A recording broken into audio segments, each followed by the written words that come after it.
Hello, hello. Happy Saturday.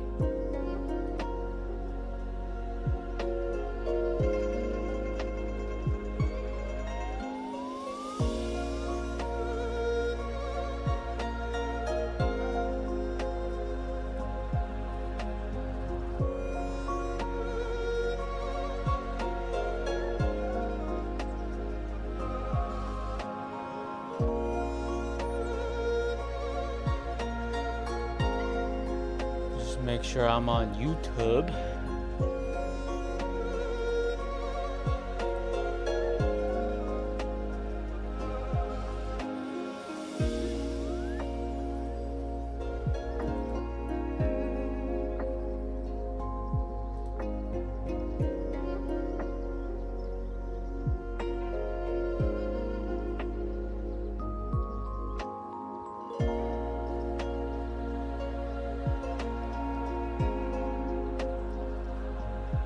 I mean, it looks fine to me. It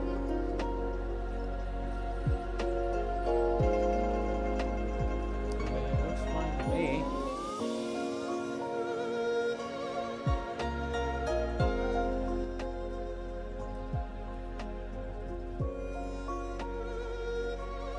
Let's raise this up a tad.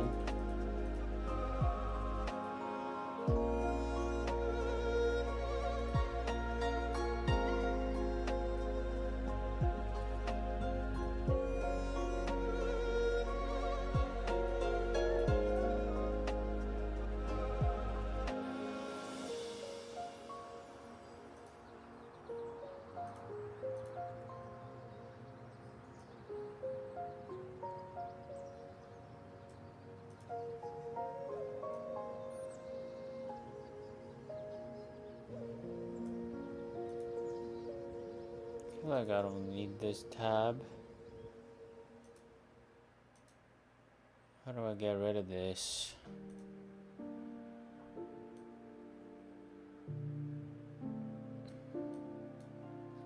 I don't know.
Alright, everything looks good to me.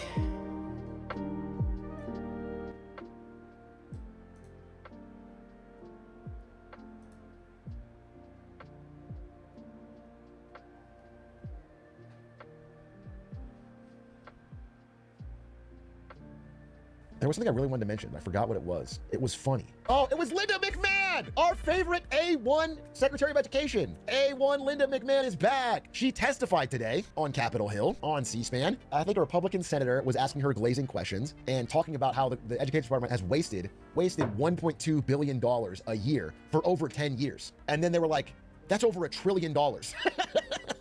And then the next guy up started quizzing her about that. Madam Secretary, and I'm not a great mathematician, but I think you were talking about $1 trillion. I believe 1.5 billion times 10 is $15 billion. That's a little bit off from $1 trillion. But I think the budget cuts 1.2 billion. well, 1.2, that would be $12 billion, not $1 trillion. Keep in mind, this person is a wife of a wrestling CEO or something.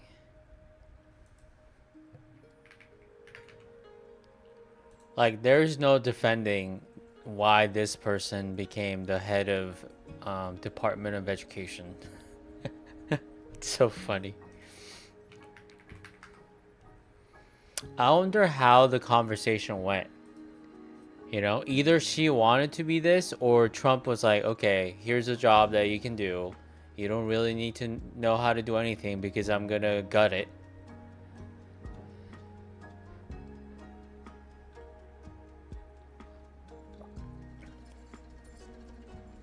Politician, business executive, former professional wrestling promoter who has served as the 13th.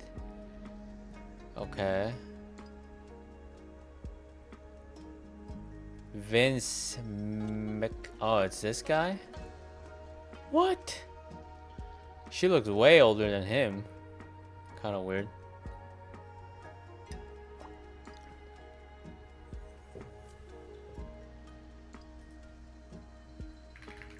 I wonder how rich she is. Net worth. 5 billion? What? How? Even 3 billion.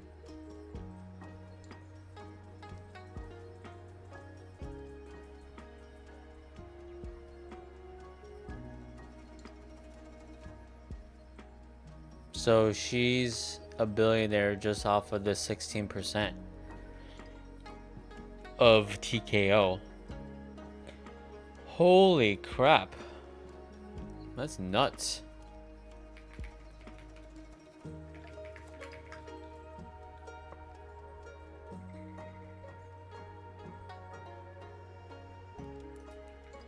Okay, so she's a billionaire because through her husband. Okay, let's just say they equally share. Okay. Okay, agree to disagree. Our Secretary of Motherfucking Education. Something about her makes me lose it more than anyone else. I don't know, dude. I don't know. Something about having someone in WrestleMania just proudly and ignorantly talk when you're supposed to be in charge of our country's education is like, it's like, dude, how can anyone support this? How can you have her up there doing the math wrong? The simple math wrong. It's just so ignorant, bro. It's just so, you know, just to be cocky and rich and stupid. Than to be in charge of our education system. I think it's because education is also really important to me. I think it's like becoming an issue I care more and more about. Maybe I'm just getting our teachers radicalized. Maybe it's this chat that's making me realize how brain rotted you all are. But I'm just realizing that, like, if we can't get people to even consider the idea of learning, we'll never fix any problem. Like, that's not, like, that's... I said this from day one, is that the solution to all our problems starts from education, okay? If you're trying to change policies or, you know, at the later level, it's too late. You gotta start from the beginning. You gotta start from lifting everybody up. I'm not talking about like, what is it? UBI, but I'm saying at least guarantee some sort of like decent education for everybody in the country. Okay? I would almost say like the base level education should be free, but it needs to be good, right? And if you have the money, you can go to private school, sure, but the public school needs to be like at least decent enough so that no child gets left behind, no pun intended. That's the step one. We really have to get education back on track to have a long-term future. You know, we can't fix the problems if no one can understand the problems. And it is deeply unnerving to have this woman saying what she says. And I already crashed out about the AI stuff, but this was also pretty stupid and just capped it off for me. Another thing, I don't have the clip in front of me. If you want to find it, maybe Ada should make a clip of this, you could add it, but I'll describe the clip to you. One of the senators asks Linda McMahon. And what was we ranked in reading and math in 1979? I'm sorry, what? What was we ranked nationally in math and reading in 1979? We were very, very low on the totem pole. We were number one in 1979. Today, Oh, 1979. I'm sorry. Okay. in 1979, we were ranked number one Nice. around the world. 1979, you said? Nice I'm not even save. kidding. She goes, oh, 79? Yeah. 79? Yeah. Nice save. That was good. 1979 math ranking.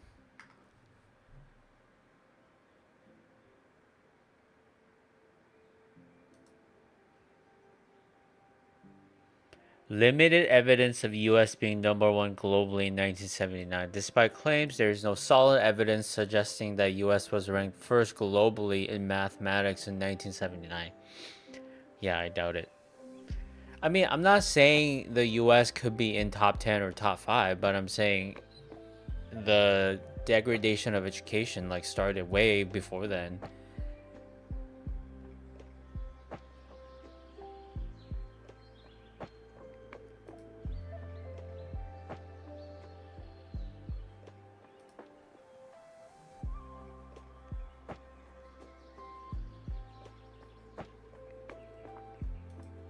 And what I appreciated about the US compared to like, Asian countries is that Asian countries put everything, put every like your knowledge and your intelligence is based on like a test, like an IQ test or like a standardized test.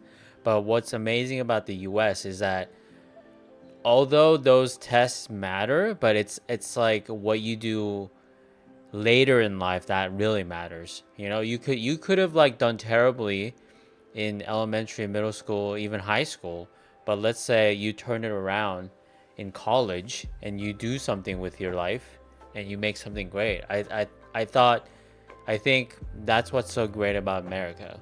They don't discourage kids just because they flunked out of middle school or high school.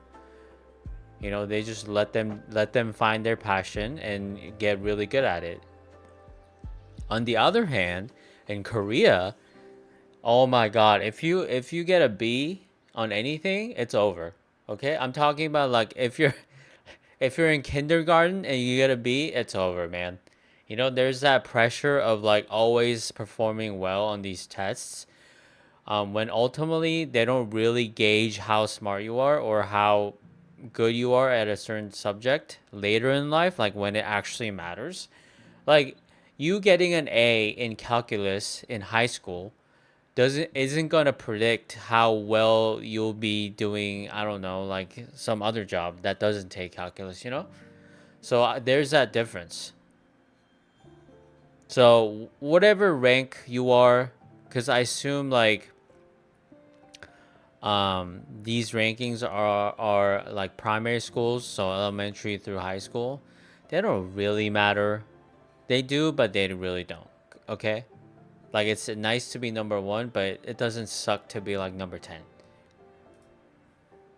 But you shouldn't be dead last. Yeah, I guess. Shut the fuck up, dude. She's just making it up. She's like a bad hallucinating AI. She just makes it up as she goes along. Oh, 1979, he said. Anyway, he goes on with more questions. He was asking, he's like, hey, we used to be a really highly ranked country. Now we're a really low ranked country. What do you think happened? And of course, she would have no explanation. Anyway, disastrous. But maybe she's the GOAT, though. Counterpoint, maybe she's the GOAT. Just want to put that out there. Maybe she's the greatest education secretary of all time. Jury's not out. Listen, sometimes you're watching WrestleMania 7 and you don't know who's going to win. And you think maybe it's like The Undertaker or The Rock. And then Vince McMahon's wife comes in and chair slams somebody. And this really happened. It's a real thing that happened. And, the story can change. So maybe this is like that. Maybe it's like Linda's going to come in with a steel chair. She can wrestle, no argument, but she can't educate. Listen, buddy, no argument from me. Linda McMahon's one of the GOATs of wrestling, okay? She's up there with the greats. It's The Rock, it's The Undertaker, it's Linda. You'll never catch me saying a bad word about her in the ring. But in terms of education, she needs some work. She actually can't wrestle. He's here to take the Stone Cold Stunner. Linda McMahon, Stone Cold Stunner. Linda McMahon. And I forgot to say, thank you. What the hell? Okay, wait. Can somebody so make awkward. me a version of this with the American flag right here? Like over his face, the American flag. And I can quote, tweet, reply this to her stupid quote today. Can someone make me that? I would love to reply to her quote with this of just us fucking Stone Cold Stunnering Linda Mc... What's up, Shadow? Ain't no party like a Diddy party. I'm not interested. I'm not interested in what he has going on. Man, do it yourself. I can't edit video, bro. I can edit in Photoshop, but I can't edit video. I don't have that arcane knowledge. Anyway, yeah, what else? Dutch government. Okay, all I'll say is this about the Dutch government. When a European parliamentary democracy says that the government collapsed, as an American, you think, well, that's fucking exciting. There must be riots in the streets. There must be some but the Dutch government collapsing, it just means their coalition doesn't have a majority anymore. And they have, it's like, it's not a big deal. They're just going to have new elections and, they always make the headline sound so badass, like it's the end times. The government collapsed. It has implications for Prime Minister Dick Schoof. That's his real name. It looks like this. What? His government collapsed, and he's Dutch. But like this happened in Germany before their elections. Like it's not deeply uncommon. Dutchies ring their bike bells in anger. Hi, Shadow. If you're prepared to be timed out, if it sucks, go for it, man. His dick be shoofing. Yeah, I mean, I would say this has been something I've commented on in general, which is, I mean, it's happening in America too, but it's also happening in parliamentary democracies, and it's happening all over, which is a sense of gridlock, a sense that nothing substantial can get passed or moved on. So governments are grinding to a halt, which is causing more unrest. It's causing more this bubbling anger and populism, and you could say radical. People are just getting more and more upset because things aren't moving fast enough. Things aren't adapting fast enough. It increases the likelihood of like authoritarianism because democracy is not solving the problems. I thought people were always saying things are getting worse, though, but things are getting better. We're working on that. We're doing I think next week, maybe, we're going to do a Oops, All Good News lemonade stand. We're all bringing stories that we researched about things that are unequivocally good in the world. Things that are getting better, things that are cool stories. We're doing that next Wednesday. I'm excited for it. No, it won't be a short app. There's a lot of good stuff, obviously. But I am of the opinion that post-COVID is a time of disruption and change, which is mostly bad. And it will lead to good times later, but it's going to be bad. A man hacked all of Wikipedia. When he got arrested, he told the judge, "Wait, I can explain everything." Okay. That's okay. Not bad. It wasn't good, but it was okay. I think it's bad and probably getting worse. I'm just being honest about what I think. In the short term, I think a lot of systems are straining against the changed world around them. A lot of things we built are like set up for a different time with different technology and different people. And now that all those things have changed, they're being strained against and they're cracking. Would you rather be alive now or 50 years ago things are better? Well, I mean, I always answer that question. I always say on the podcast, I say every 100 years, life is clearly better. Like things are better than 100 years ago than 100 years. Let's just say my taste, my humor is more of like dad jokes. That's like my type of humor. So just look up dad jokes, you know? And also, are you watching me on YouTube or no? And are you also watching me on Kick? I'm like everywhere.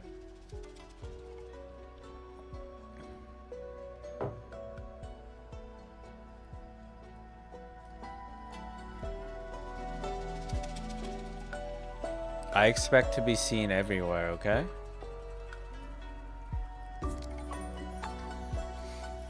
Why did the ice scream? Because ice cream? Something about ice cream?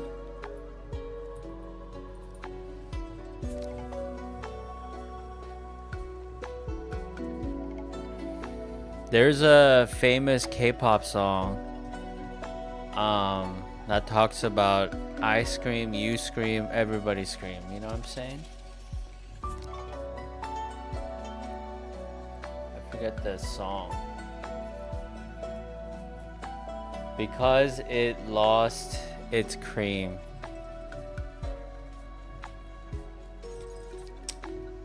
Okay. You're like on the borderline there, okay? It's not terrible yet. It's not bad enough to be timed out, okay? But you're like right there.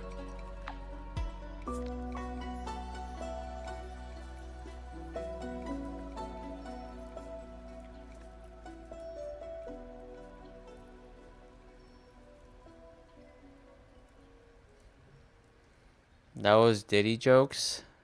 How is it a Diddy joke?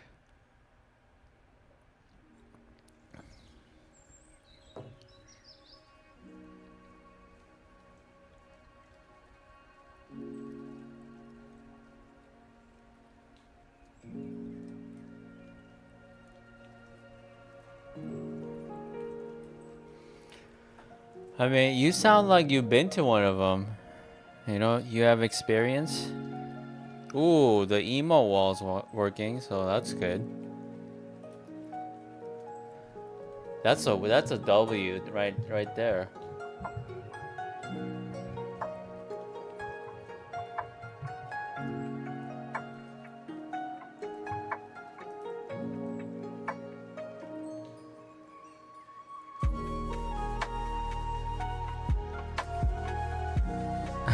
Oh my god.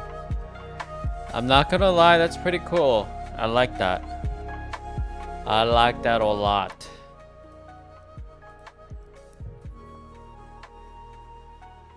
Did you say hi to my cat? Why are you ignoring my cat?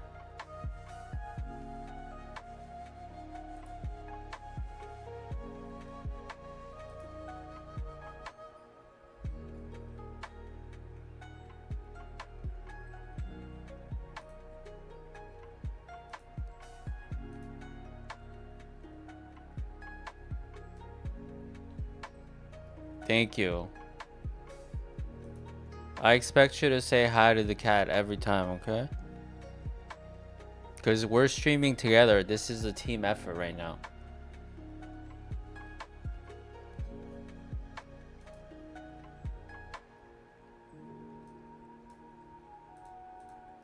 There you go. However, your Kawaii.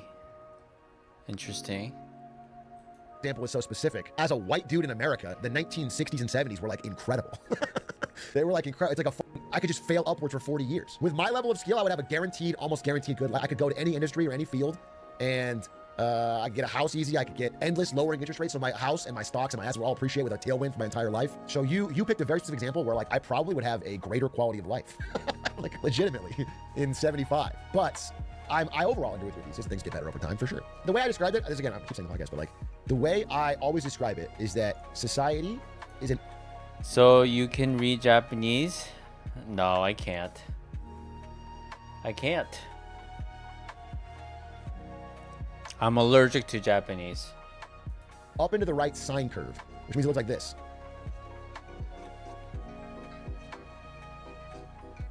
So like you can have local minimums. You can have local minimums, but you're obviously trending upwards. Did you just correct minimums into minima? I'm going to time you out for being that pedantic. Fuck you, curry hole. You When the imposter is sus? Are you saying we all look the same? Are you assuming that I'm Japanese? absolute minima. Yeah, anyway, that's what I'm saying. So, you know, you could argue that things are, quote, getting worse, but overall getting better. Do you see what I'm saying? What about the Dark Ages or the Bronze Age collapse? Things can trend down for hundreds of years now. It may seem optimistic to me. I think we're getting in the weeds here. I don't think the gaps on the curve are meant to be exactly equidistant 40-year gaps or whatever. I think it's more of like there's downs and there's ups and there's downs and there's ups and there's downs, but it's trending upwards. I also would say like, you know, I know they're called the Dark Ages, but my understanding, you know, a little bit of reading is that there was still massive technological innovations and certain groups, not the majority, but certain groups had prosperity in those times. Again, it's different. Dark Ages is Europe primarily, right? Versus, yeah, it's very Eurocentric view. How were the Dark Ages for me? Low key, I was so blazed for all of it, I barely remember it. I'm keeping it no cap with you. The Dark Ages for me were the high ages. That was my weed phase, to be honest. That's when I really got into weed. It was the dank ages. That's what I cannot read that, okay? That's like, what are these symbols, yo? Oh, I can't even pretend, man. better one. You got I call me. them the dank ages, dude, because I was toasty off that herb. No, I lost a few centuries there, easy. For real. And I was kicking it with the serfs, yeah. Serfs are fun, man. Or at the monastery.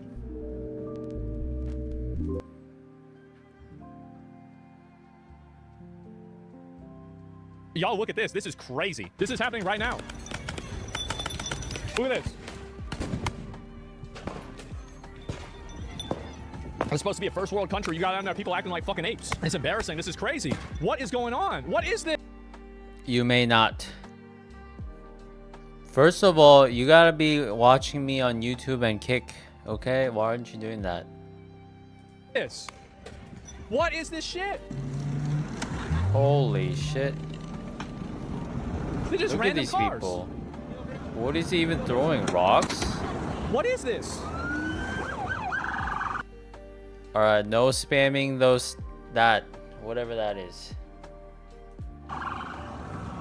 Like,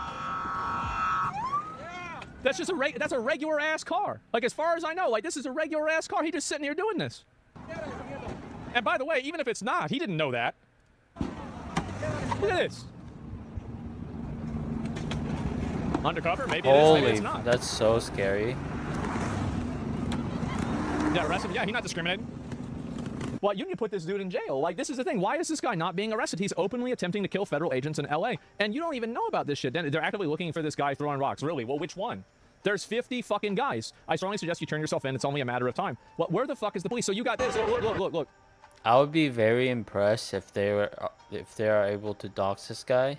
I mean, he's wearing a helmet. Like, how are you gonna know who this is? Unless like it's like a friend that Yeah, arrest him. Yeah, he's not discriminating. turns him in.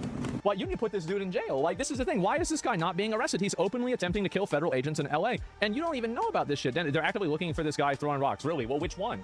There's 50 fucking guys. I strongly suggest you turn yourself in. It's only a matter of time. But where the fuck is the police? So you got this. Look. They actually went and turned this shit into it. Just shoot them? I'm gonna be honest. You sitting there throwing bricks at people and they shoot you? I say that's a rip bozo. You should not be throwing bricks at cars. Throwing bricks at cars? Get the fuck out of here. Yeah, it's a fuck around and find out situation. I would That's say so. self-defense, Yeah. It's attempted murder, yeah. Like, I don't know how we let this shit happen. Like, this is not a big deal at all. So, we're going to move on to the next one. I'm Giovanna Lotta. You're taking a live look at one of the protests. This is from yesterday. I want to go to the ones from today, because there's more of them. Obviously, like there's a whole new one. Let me You have a dad joke? Okay, let's hear it. see if I find a new one. And this is 2 hours ago. Here's another one. Let's get it.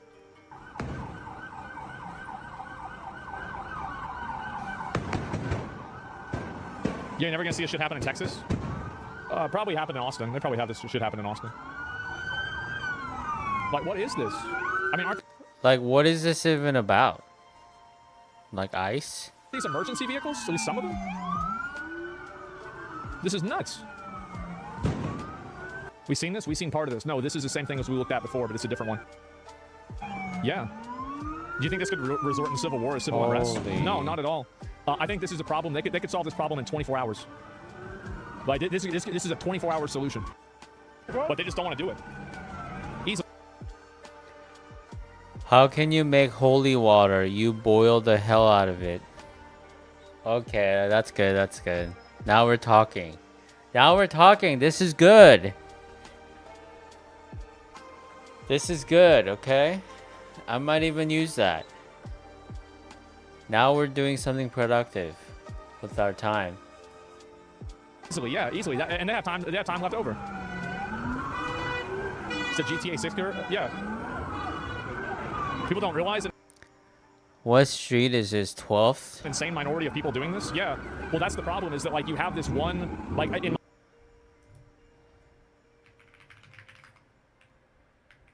my opinion, I think this is like pretty much a single-digit minority of people that are doing this, and like, how do you let these people run wild? Yeah, this is nuts, man. Majority at this point? It's not. This is like, where's this music? Oh, it's this here. Let me turn this off. Sorry, I thought there was something else going on. Yeah. See, they go and they say this shit, right? They say shit like this. Let us be clear. Anyone who assaults or impedes a federal law enforcement officer or agent in the performance of their duties will be arrested and swiftly prosecuted to the full extent of the law. Yeah, but they don't get arrested. So what's the point of tweeting this? I guess it's like, oh, like, threaten them, but it doesn't happen. Where are they? Where are the prosecutions then? Where are they? When? Like tomorrow? Like next year? Like this is insane. This is third world country bullshit. Yeah, Next exactly. year. Crazed leftist tries to block. Look at this. Look at this. We can't Holy. watch that. I don't wanna watch a guy get run over. But like, I mean, honestly, this is insane. Like you're trying to get in front of a car like this, and I got. Justice is better served cold because if not, it's water. Oh, cause like just ice.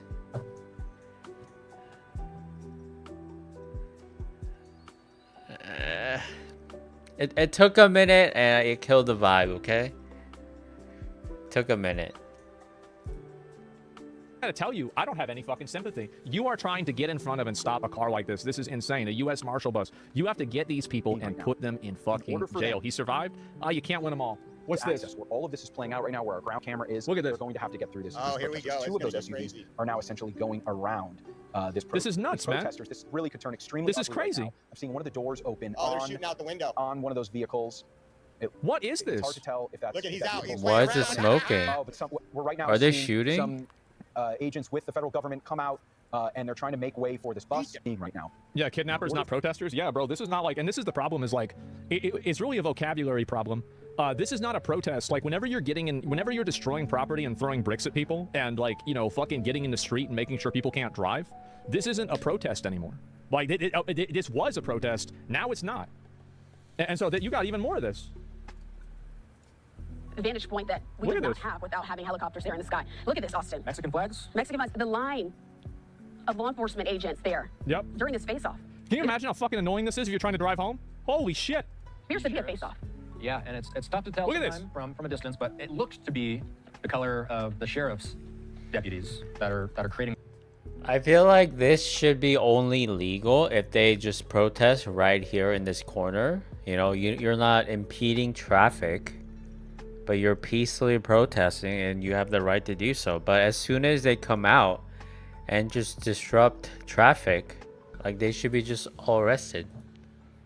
That wall there, looks like they're trying to create a. How long do you think a police or person crashes out and a protester gets shot? Well, that's what's scary, right? Is like, in my opinion, this is what I support, right? I mean, obviously, I don't want them to run people over, right? But I support self-defense. I think that if you assault a police officer with what could be a deadly weapon, you should expect a proportionate response in force. I see no reason that us as a society can morally or ethically tell police officers. Well, that does happen, like, during a traffic stop. You know, like, if you put your hand in your pocket, you get shot.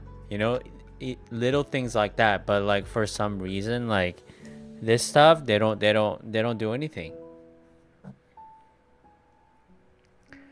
What did the grape say when it got stepped on? Nothing, just a little wine. Okay, nice. I like that one. You have to tank bricks being thrown at you. That is outrageous. Nobody should have to tank a brick. Nobody should have this happen. Blocking someone's way is also self-defense, because you stop me from going where we're trapped there. What am I supposed to do? Yeah, no, I get it, but, like, I don't want to see people get hurt, right? I mean, I can make a joke or say some bullshit, right? But, like, I don't actually want to see this happen. But the reason why it happens is because nothing else happens. Like, the escalation is the problem. It would have never gotten to this point if these people had gotten arrested right as soon as they started popping off. The problem is that they haven't gotten arrested. They've been able to just kind of run wild and with no consequences do this stuff. I'm surprised no one's been shot yet. Yeah, exactly, right? And so that's really the issue. No one wants anyone to get hurt, but if you're right-minded, you got to take people in their lives more seriously if they find themselves in front of a moving vehicle. Yeah, exactly. This is the new normal unless they get arrested. Exactly. Yeah, and I live in LA, and the people organizing these riots with buses or giving instructions to people how to get weapons and Facebook, other similar websites, it's extremely funded. Well, the problem is, like, so if it's so funded, why can't the FBI figure out who's doing it? Why can't they, if there are instructions of getting weapons to go to, like, a protest on Facebook, why can't they find out who's doing that on Facebook and arrest them? It's the FBI because they're the ones funding it? I mean, that's the best example. Son, I want to write when I grow up. Father, why don't you left instead? Oh, that's bad. That's bad. That's bad. I'm gonna time you out. That's real bad.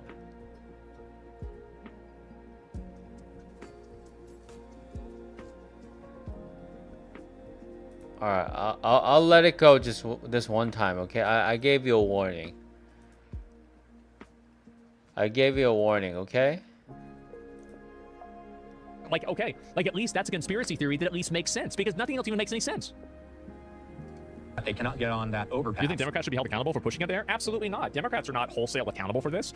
Each individual person out there with a baseball bat, a brick, or a rock is accountable for their own actions. It's not Bernie Sanders or Elizabeth Warren's fault that some retard decided to go out there and stand in the middle of the street. It's that retard's fault, and you've got to look at him. Now, unless they're explicitly organizing and telling people to do this, then yeah, of course, you've got a conversation there. But let's look at the individual people and who's actually doing this. At least what looks to be an overpass to me from our vantage point. This is crazy. So this is obviously causing traffic in the area to come to a standstill. These roads are completely blocked. So Trump's accountable for January 6th? Yeah, obviously. Obviously, yeah. Like, I mean, why would you even bring that up? Yeah, duh, of course. Like, you see, this is the problem that people like you have. You think this is a team. You think that, like, this is some kind of like a team thing. No, it's not a team thing, bro. Like, it's a gotcha. Like, oh. It's always a team thing, okay? Like, that's how people behave. It's always tribalism. It's always us versus them. You know, keep a blind eye to anything that your team does bad or does wrong, but always dunk on the other side, the other team or whatever. Why should you never throw Grandpa's false teeth at a vehicle? In my denture car. Okay, time out. Okay, the punchline has to make sense. Okay, you can't just force it to happen, okay?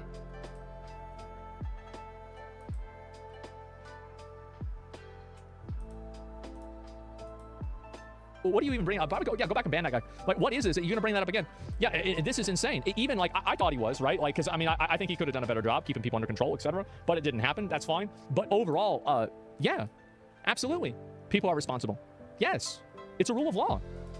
They always bring up January 6th. Do you know why? It's because they don't have any other examples. Protesters have been gathering now for 2 hours, and it's hard for us to get our bearings. Of course they bring it up. Because That's we've been it. watching the images from the ground all this time, and now we see this shot from the sky, and it's tough for me to distinguish if this is, I don't believe what we're looking at this second is the exact same scene that we've been watching for the past couple hours. I don't believe so. What do you think happened on January 6th? It was awful. January 6th was really bad. I mean, I've said this 50 fucking times. The thing is that a lot of people try to bring this up. Like, I don't give a fuck about January 6th. That shit happened years ago. The people that did it went to jail like they should have. And they were in jail for fucking years. Like, if they had been tried for those crimes, the majority of them would have probably gotten out earlier than if they were sitting in there in the first place. They were pardoned? Yeah, but I know, what is the criminal amount of time that you have for, like, getting in trouble for that? It's like probably 3 to 5 years. And they were there for 3 to 5 years. That's pretty fucking fair, guys. I'm sorry to say. Hey, todo está bien, papa. Hey. Jesus. I'm not doing anything. Hey, Yep. Hey, look at that. Hey, he's choking him. Hey, look, hey. This is Hey, nuts. I'm not doing shit. Hey, I'm recording. Hey, it's all being recorded, pa. It's all being recorded. Dale, Uh-oh. Oh. Dale, I'm not doing anything. I'm right here on the curb. What you gonna do? Nigga ain't put the fucking pads down. Niggas, you ain't gonna do shit. Hey, déjalo. Hey, just let me. Déjalo, papa. Déjalo, papa. Yeah, people are just losing their fucking minds nowadays. It's absolutely insane. And I'll see if I can find any more of these. This is the same one from today. This is Brick Boy. This is crazy. Like, this insane that this is even Brick happening. Boy. And like, this is the kind of stuff I'm talking about, right? Rest of the Rico recording. Yeah, exactly. These dudes don't give a fuck about cameras? Absolutely not. And so resisting arrest warrants force? Yeah, of course it does. They probably allow these protests to happen since they know it makes the Democrats look bad and hope the people living there will switch sides during the midterms. I mean, like, maybe, like, that's an optimistic outlook on it, right? I mean, in my opinion, I just think these people are fucking morons, but like, I mean, you could be right, but let's see if there's any more of this in general. But yeah, it's just crazy how much this is going on, right? ICE will not stop and promises arrest for federal agents. Promises arrest, like, Jesus Christ, how many promises do we fucking need? Yeah, like, I'm so sick of these promises, like, oh, it's gonna happen. Like, this has been going on now for months, man. Yeah. All promises, no action. Yeah. Again, how does this help your cause? Does this, make people not arrest immigrants or illegal immigrants? Like, how do you think this helps the cause? It doesn't. What is this? Like, what are you doing? You're just destroying random shit. Chances are he's not even here because, like, he's for the cause, okay? He's just here to create chaos. Or he likes that. This is nuts. Yep. Look, they're helping. Why do this? They do it because they think they can get away with it. That's the reason why. They all think that they can get away with it, and so they do it. I'm going to look at a couple more, then we're going to look at some other stuff, okay? A lot of these guys are not getting laid. Yep. There's not an excuse so they can demolish it. Yeah, exactly. Left-wing fatigue. Can't wait for the next right-wing. I just feel like, getting in the way of traffic itself should be like something, Like, how is it not breaking the law? Inside next election? Yeah, I mean, I'm gonna be honest. Like, anybody that supports or tries to make an excuse out of this shit, I would never vote for them. Like, this is embarrassing. It's embarrassing, man. I've been living in California the last 40 years. Look at the history of California since the 80s. I mean, again, like, that's just really, looking at the stuff from going on in your country from the outside, it really looks like it's just red versus blue. Actual politics, future of your country, and the well-being of your citizens are just side quests. No, the problem is that, the problem with the amount of alarmism in media and the emotional escalation of all rhetoric in media and also in politics. Like, everything is elevated to the most extreme and most, like, the worst possible thing, right? That's what I think. How is it not the politicians that brought this chaos here? You regularly support murder and SA charges for everyone involved. Why not now? Oh, I do. The easiest test you can do, whether or not whatever you believe in, whatever you think is balanced, is that imagine if this woman was a MAGA supporter, blocking a van, let's say it's some Democrat, whatever the issue might be. Would you be pissed if a MAGA supporter was doing this? If the answer is yes, then why are you doing it? It's not tit for tat. No, I do support them, but like that's like a secondary effect. Like, that's like a after the dust settles effect. Like, what I'm saying is, like, you solve the immediate problem of the people that are doing it, and then you figure out anybody else that, like, kind of caused it to happen later on. There's a lot of black officers here. I wonder what's the excuse for the rioters then, since a lot of riots are very much race-based in a sense, kind of ironic. Yeah, I mean, like, again, like, it's just, I think, again, majority is, you know, the same group of people. They have jobs. Yeah, I mean, obviously, like, police officers have, like, are of every race. Of course. The only, like, minorities, if they agree with them, yeah, that's it. It's like getting in front of a car like that. I mean, like, how, like, when do you, like, at what point do people like this start going to jail and getting arrested? And this is a Home Depot? Is this actually a Home Depot? I don't think this is a Home Depot. Is it? Wait, is that a dog? Oh my god. Damn. That poor dog. I didn't see the dog. See, like, that's the kind of stuff I'm talking about, right? It's like, how do you as a, like, as a government official, how do you let this shit happen? Right? I mean, like, I don't understand.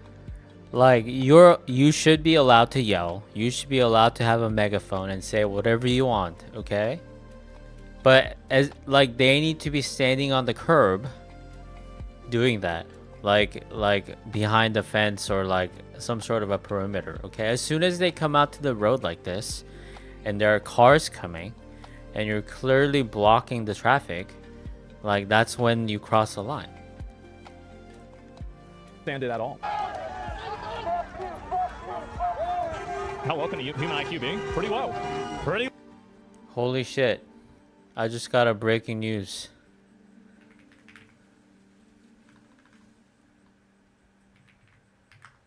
Trump is gonna deploy the National Guard.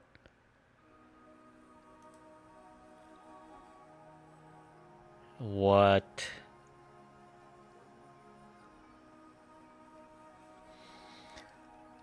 President Donald Trump's administration said it would deploy 2,000 National Guard troops on Saturday as federal agents in Los Angeles faced off against demonstrators for a second day following immigration raids. The security agents confronted around 100 protesters in Paramount area in southeast Los Angeles, where some demonstrators displayed Mexican flags and others covered their mouths with respiratory masks.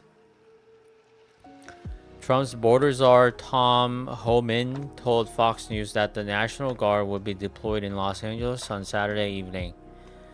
Yeah, but are they just gonna stand around, or are they gonna arrest them? California Governor Gavin Newsom called the decision purposefully inflammatory. Okay. If Governor Gavin Newsom of California and Mayor Karen Bass of Los Angeles can't do their jobs, which everyone knows they can't, then the federal government will step in and solve the problem. Riots and looters the way it should be solved. The protests pit Democratic-run Los Angeles, where census data suggests a significant portion of the population is Hispanic foreign-born, against Trump's Republican White House, which has made cracking down on immigration a hallmark of his second term.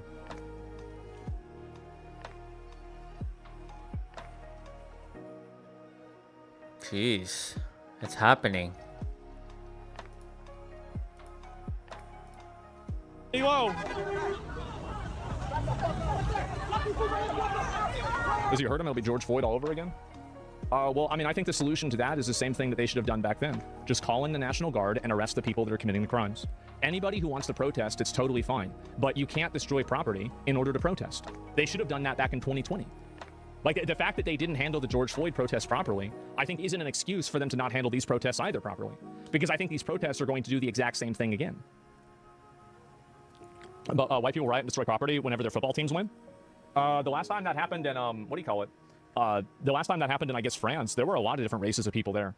Like, it was not just like, oh, we really gonna act like it's all white people over in Europe? It's absolutely not. I mean, you just go look at the tapes. Go watch the tapes. Like, it's not even it.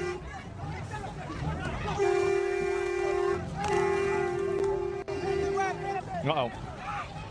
Protest is one thing, but rioting's another thing? Yeah.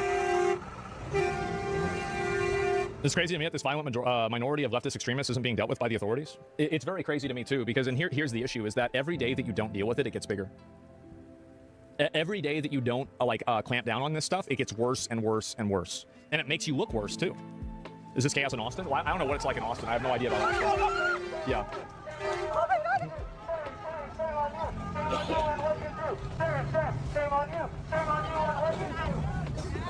Yeah, you want a civil war? No. What do you think? Do you think this is a 50-50 thing? Do you think average people support throwing bricks at police officers? Absolutely not. The entire premise of this is just outrageous. Absolutely not. Yes, you do. No, they don't. This is, again, any sort of polling or anything like that. This is a 90-10 issue. This is absolutely not. It's more than 1% that support this. Yeah, sure. But it's probably 5 or maybe at the most 10% of people that support this.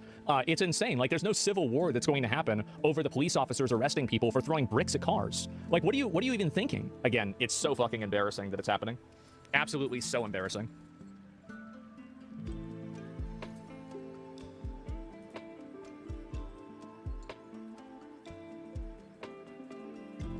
Attention hits harder than Fent, and people's quest for that high leads them down dark paths. And today I want to share with you someone that I followed for a little while now to see if they would ever finally have a come to Jesus moment and realize how cringe what they're doing is. But it's coming up on a full year of daily degeneracy here. Today is day 361 of trying to make a phone call with KSI. In this series, I'm posting a video every day doing a KSI tattoo until he calls me. What? No. On the 361st day, I continue doing. These are actual tattoos.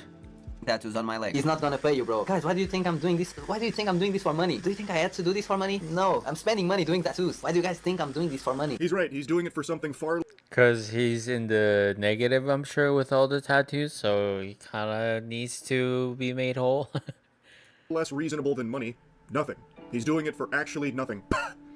I feel like if I'm KSI, I would honestly, on purpose, not reach out to him even though you heard about him, to see how far he's gonna go with the tattoos. Is what he's doing it for. So it's been about a year, and the YouTube rewind for this guy's life has been exclusively KSI tattoos on his body and Instagram reels about it, really. He has almost 400 tattoos of KSI's name, as well as things related to KSI tattooed on himself from his belly to his legs to his face, and he plans on getting even more, all with the sole goal of trying to get KSI's attention so that maybe he'll finally just say, okay, enough is enough, Buster, we'll talk on the phone real quick, I got 5 minutes while I'm taking a shit, I'll hear you out.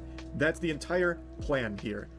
I think it's a dog shit idea, because why would anybody want to communicate with someone that is obsessively tattooing their name on their body, trying to hold their body ransom to get to you? This dude has turned his whole body into a gas station public bathroom stalled door, looking like Jared Leto's the Joker out here with the ha-ha-ha's, except with KSI's name instead. And what's crazy is, KSI actually did reach out, he sent him messages, but that wasn't good enough to satiate this guy's gluttony. He is demanding it be a phone call. Messages will not suffice. KSI messaged me telling me to stop doing tattoos of his name, and yes, I have almost 400 tattoos of his name. The thing is that I don't really think he doesn't want me to stop. I think he just wants some promo, because I'm doing tattoos of his name. I'm not actually giving him any type of value. So at day 365, I'm gonna tattoo a prime bottle on my face. For those who are wondering, no, I'm not gonna stop. I will only stop doing tattoos of his name when he calls me. Not a message, a phone call. You're proving you're delusional. You're outright rejecting him reaching out with an olive branch, and you still expect him to want to call you.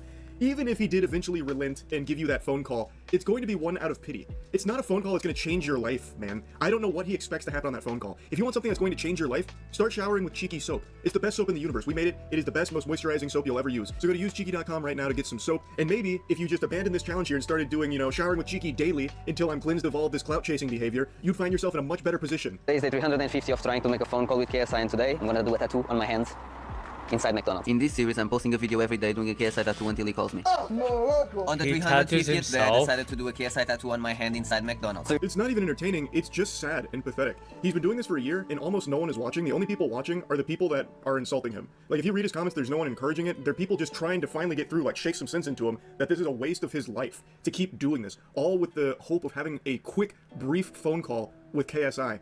And from what I can tell, he's not faking these tattoos. These seem to be permanent tattoos. Of course, you can always get them laser removed later, but it's expensive, it's painful, and it's not exactly something you plan on doing when you get a tattoo, right? So it's still just super fucking stupid. This is just a brain-dead idea. It's not even content that would be, exciting for KSI to see, or anybody, for that matter. I feel like the little pattern here looks okay. You can kind of get away with, it being something other than just KSI all over your body, but I can't find it now.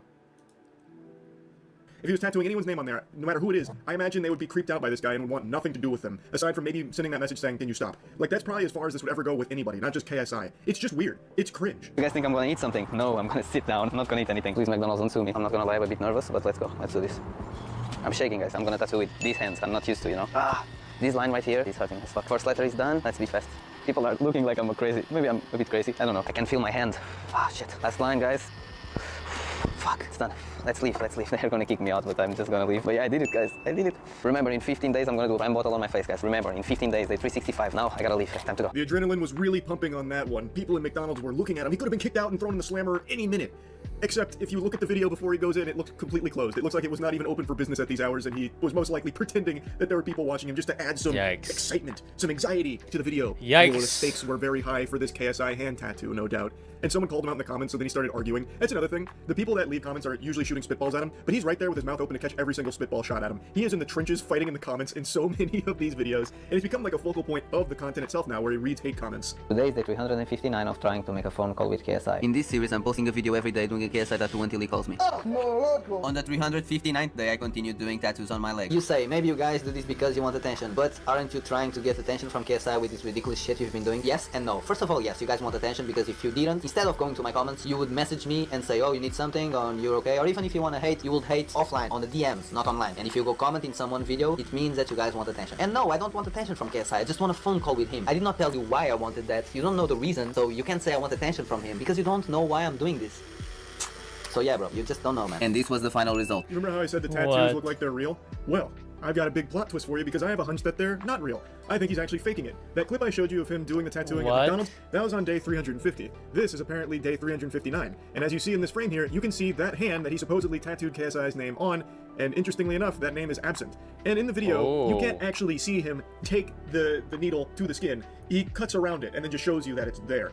It seems like he faked it. Now, did he fake all the tattoos? I couldn't tell you. But if his timeline is to be believed, or unless he's lying about the timeline, then there is no reason why he shouldn't have KSI's name on that hand that you see right there. In fact, if you look at any of his posts after the McDonald's hand tattoo, you won't find KSI on his hand in any of them. Like, this image here is a screenshot from his most recent post today, as well as even some of the thumbnails he's showing you his hand, and it is still not there. You can clearly see it's not there. He's not even trying to hide it. He's not being shy about it. In so many of the videos, you can just fully see his right hand that is supposed to have the KSI hand tattoo on it. Well, you can really see both hands, too, in case you want to try and make an argument. Maybe there's multiverse. Switch hands or something like a magician. Confirmed. He does not have the hand tattoo after that McDonald's video from any of the ones I've seen.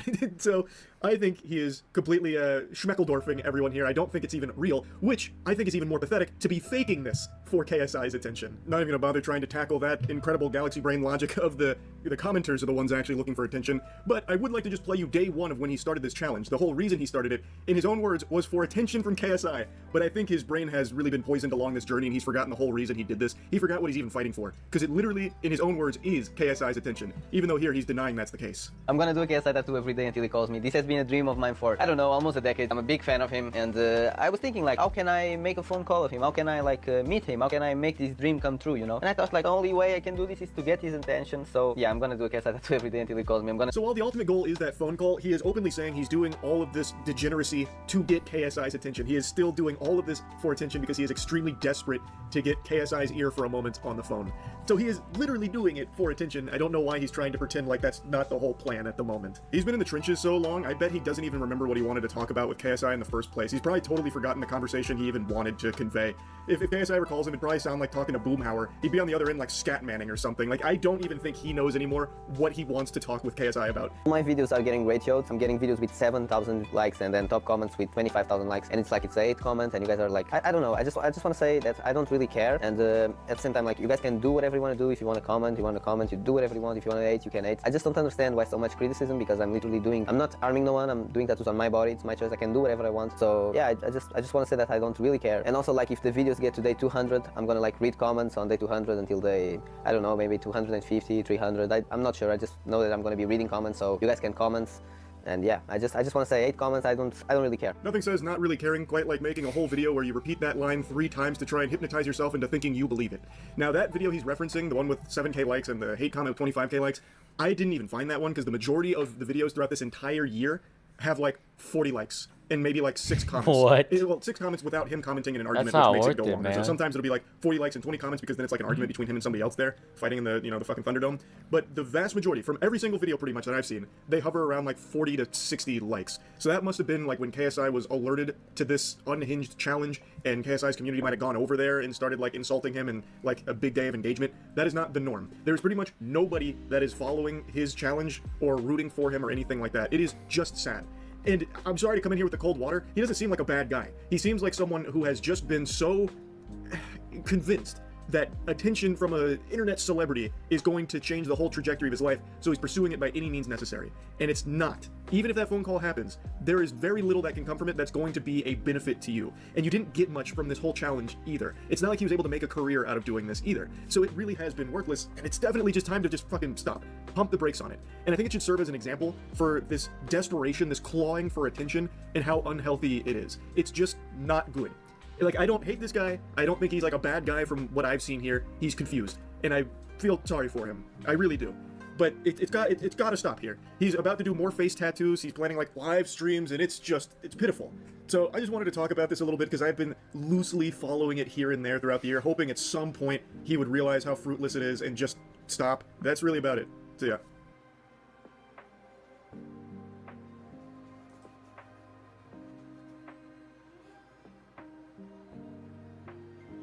I think that a lot of modern characters are extremely unlikable. Like, this is a huge problem with gaming. I think this is especially true, like, I'm gonna be real, this is especially true with, like, American games. I've grown quite worried about the trajectory of what humans perceive as strength, not only in entertainment media, but even in influencers and perceived role models. Yeah. This is a steady decline that has been gradually moving towards shaping the very definition of strength. For me, this is actually quite a fascinating topic because of how blind a lot of people are to what is actually happening, almost as though they know the counterfeit better than the genuine. What do I mean? They do, because it's the lack and the absence of positive masculine role models, because any form of masculinity is viewed as either, oh, that's not just masculinity, that's just being a good person, or it's viewed as being bad. By this, there is an interesting phenomenon called perceptual expertise that I'll use as an illustration. Anyone who handles cash on a constant basis, especially in a profession, gain an incredible ability to easily identify counterfeits. Sure, yeah. Now, something I find insane about this phenomenon is that it isn't actually taught. It is grown through exposure. Yeah. Bank tellers and cashiers handle genuine banknotes all day. This constant, repeated exposure That makes allows sense. them to develop an intuitive sense of what feels right. The texture. No, this is true, because like I can smell a Coke, and I will know whether it is a Diet Coke, a no sugar Coke, or a regular Coke. All I have to do is smell it. I don't even need to taste it. I can look at the difference between a Dr. Pepper and a Coke, like just visually, and I can tell just based off of the color of the syrup. Color, weight, not even print kidding. clarity, and even embedded features of real currency. Serious. Over time, they built this mental prototype or baseline of what authentic notes look like. So when a counterfeit does come along, it stands out. Yep. Not necessarily because the cashier knows exactly what's wrong, but because it doesn't match the baseline they've Of what's naturally right. internalized. Their brain subconsciously flags it as unfamiliar or off. Weird. Now you could probably see where I'm going with this. I believe that a lot of modern writers and influencers are more exposed to a counterfeit strength than they are to actual genuine strength. So to them, genuine strength is foreign, and they probably even see it as weakness. Unfortunately, it also seems like this is slowly becoming the norm. Well, Before it's becoming the norm, and one of the big reasons why it's the norm is because that's the thing that a lot of kids want. A lot of the people that watch people like Andrew Tate or Sneeko or whatever that are looking for like life advice, these are like lost souls and like weird kids. That's the big issue. And so like you have a bunch of like little weird kids that think that the coolest thing that you can possibly do, because like when you're 14, right? I mean, you're gonna think that a guy that has big muscles and he has a fast car that's expensive and he has like a bunch of girlfriends, like that's like it doesn't get better than that. And so the real problem isn't necessarily that. It's the fact that all of these things are, I mean, let's be real, like it's made for kids. I dive into all their viewer base are little kids. I think that there are little kids, and then also for a lot of influencers and like content creators, they are looking for an internet dad or an internet big brother. And that's really what it is, because they don't have like a dad that had, or even like not necessarily a dad specifically, but like a father figure or like a male figure in their life that they can look at and say, okay, this is what it means to be a man. You see what I'm saying? This modern depiction of strength is, let's look at what genuine strength has always looked like. Throughout history, we see that strength has often been defined as the capacity to endure, to act with integrity under pressure, and to choose what is right even when it costs you. It is a moral and emotional resilience, not the absence of struggle, but the decision to face it. It is also force and power under control. Marcus Aurelius put it this way: you have power over your mind, not outside events. Realize this and you will find strength. That's right. If you have a problem, stop thinking about it. Most of them go away. Strength isn't about control over people or circumstances. It's about self-mastery. The ability to stay steady when everything else is shaking. The power this is another big issue, is that I think that maybe this is like a toxic masculine trait, but I think that stoicism is actually the best way to act. And I think that people that can't control their emotions and get upset and angry randomly, I view them as like childish and like not really worth taking seriously as much. And so when you see a guy like Titus And that's the reason why Master Chief was so good. Master Chief was the prime pinnacle of stoicism. And you look at like a lot of other characters in like these old stories, and there are emotional moments, and I think that it's important to have those, but the emotional moments don't come at the expense of the character being able to do what they need to do when they have to do it, right? So like, for example, like in Lord of the Rings, when Aragorn is with like Arwen in Rivendell, yeah, this is an emotional moment. I do agree stoicism is necessary, but you are still allowed to feel emotions. You just can't have the emotions affect your behavior. Ideally, you want stoicism to help you make future decisions, but based on what decisions you have made, you can still feel emotions. You're allowed to. You know, you can be sad and you can be happy, but you don't let... Also, you can be angry, but you don't let your decisions be based on like how sad you are or how angry you are. But when he's up face to face with the fucking Nazgul, he's not crying and running away. He's fighting the fucking Nazgul. That's the difference. Respond instead of react, to remain grounded when your pride wants to escalate. And in a world that tells you to be loud, aggressive, or performative, Marcus flips it. Real strength isn't about bending the world to your will. It's about mastering yourself in the middle of it. This is a fundamental understanding that everyone has had about strength for a very long time. And this is again what I was saying before about like characters and like stories being written by obnoxious, annoying people. A lot of characters are written as if they are basically the teenage version of an unpleasant and annoying, like, kind of hipster person that was actually right about everything and their parents were wrong about everything. That's the way that a lot of these stories are written. I think Tosh is a great example of that with Dragon Age. Many clear examples of games, series, and movies over the last 20 to 30 years of genuine strength. But it feels like there is a shift happening. Some of our favorite characters in the past, whether real or fictional, those who have had a very deep understanding of what genuine strength looks like, wouldn't necessarily even exist nowadays. And if they did exist, they would either be gender swapped or race swapped, or even be made to look pathetic where possible. And the characters that replace them or take their throne are so poorly written that it blows my mind how they even exist. Unfortunately, it doesn't for me. It's just a bunch of annoying people writing annoying characters. It actually makes perfect sense. A lot of modern writers simply don't understand genuine strength. Classical writers like J.R.R. Tolkien knew what genuine strength was. They knew that strength has a cost, that it takes something out of you. It doesn't leave you untouched, it leaves scars. It humbles you, it makes you even quieter. And that's the irony. The strongest people are usually the ones that don't even talk about how great or strong they are, because they've lived it, they've bled for it, and they know it's not a show. This kind of strength isn't taught, it's shaped over time, in moments of choosing silence, restraint, and endurance. It's taught through exposure. It's always incredible and actually somewhat beautiful to see characters and people who suffer or struggle still choose. I'm trying to remember that quote. It's like, strength isn't absence of fear, it's like how you face the fears kind of thing. I feel like that applies. So, fear. Oh, it's courage. Courage isn't the absence of fear, it's the strength to keep going when you're scared. Yeah. So I feel like strength needs to have some sort of sacrifice, you know? Like, even though you're scared, you're sacrificing your fear, I guess, for the greater good or whatever you believe in. And you don't really see that in characters these days. Like, they're not really giving up anything. You know, they're just like supposedly good at everything. You know, they have no bad qualities. To do good. That's the strength that moves people. That's the strength that transforms people. But this is disappearing, or worse. And I'm not even talking about like temporary sacrifice. Like, it needs to have like, you need to have scars from whatever you sacrifice, you know? That's the real strength. It's being replaced by a counterfeit. What is it being? It's being replaced by content that's made for 14-year-olds whose dads are fat and don't know how to do anything and are losers. That's the problem. Is made for, and people whose mind is in that place too. Or dads don't exist? Yeah, I mean, well, the thing is, like, Cody, like, we had, like, for example, like, me and Cody growing up, like, you know, there were a lot of, like, you know, I would say, like, very positive, like, male role models that we had in, like, our neighborhood. You know, it was, like, Cameron's dad, like, I would say my dad, and, you know, AJ's dad, like, they were all really solid, right? And that was it. And so, like, it wasn't a big deal, like, and so it's not just, like, you specifically, right? Yeah, exactly, Cody, yeah, you remember. And so, like, they were solid, but the problem now is that I think that a lot of cases, that's not true anymore. It's just straight up not true anymore. Phase 5? Narcissism. What we're calling strength today is often just narcissism in disguise. It's not rooted in sacrifice or humility. It's about ego, attention, and the desperate need to be admired without being challenged. That's the big one, is the admired without being challenged. That, to me, is what I think is at the core of a lot of leftist and, like, a lot of social movements nowadays. And not just leftist movements, but I think that it's, like, generally that way. I don't want to make this, like, super political because I feel like it's also a both sides thing. But it's like people want to be admired for, you know, something that is innate within themselves. Like, for example, like, I am, you know, this sexuality, or I am this gender identity, or I am this skin color, or I am this other type of, you know, like a group of people. It's unpleasant. It's unpleasant. And I guess that's true.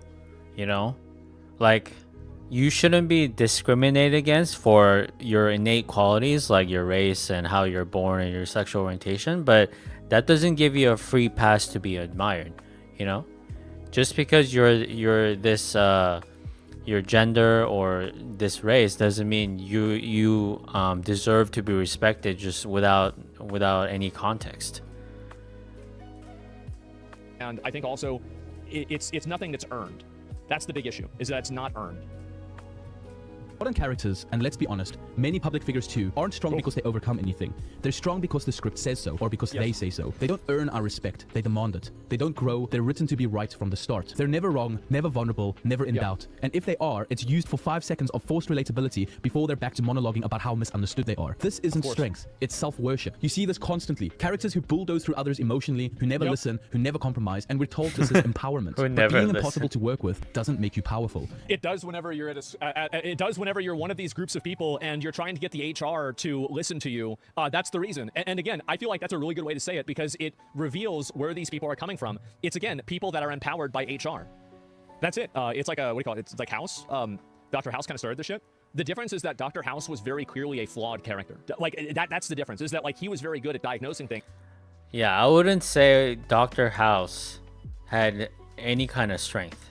You know, he had the knowledge, he had the smarts, but you don't really, it's like it's not really a strength because like yes, you're saving lives, but what are you losing at the end? You know? Things, but he also like went to jail. He was addicted to things. He was fucked up. So like House had like, there were positives and negatives with him as a character.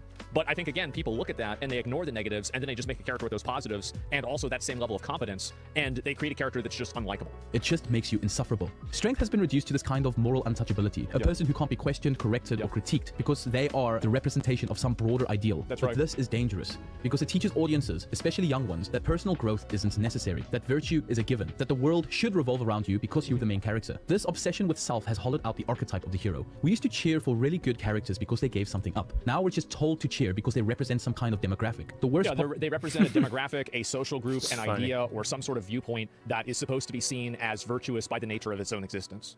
And I think that if you create a world where people are virtuous by the nature of their existence, you create a world where narcissism is rewarded. That's basically narcissism.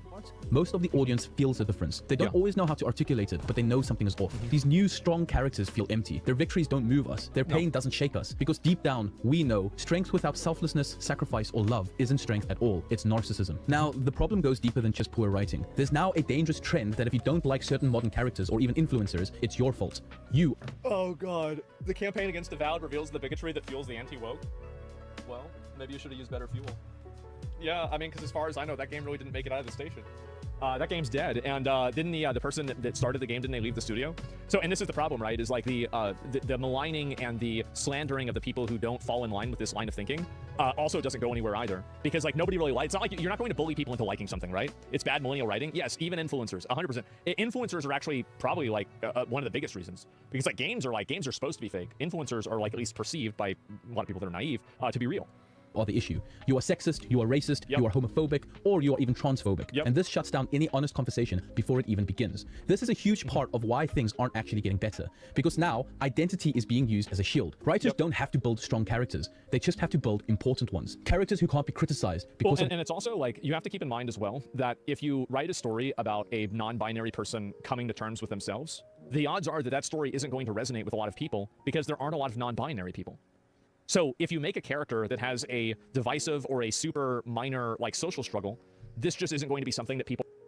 I still think even for this non-binary character, if there's like some sort of like payoff or some sort of like struggle in the story and then a payoff at the end, I feel like even that story progression can be relatable to a lot of people, right? But we're expected to like this. The problem is that we're expected to like this non-binary character just for its existence, you know? This person has not sacrificed anything, has not done anything, but we're just assuming that by default we have to like them, because if we don't, it's bigotry. And that's the issue. People are interested in. Who would have guessed? Yes. Isn't it amazing? Yes.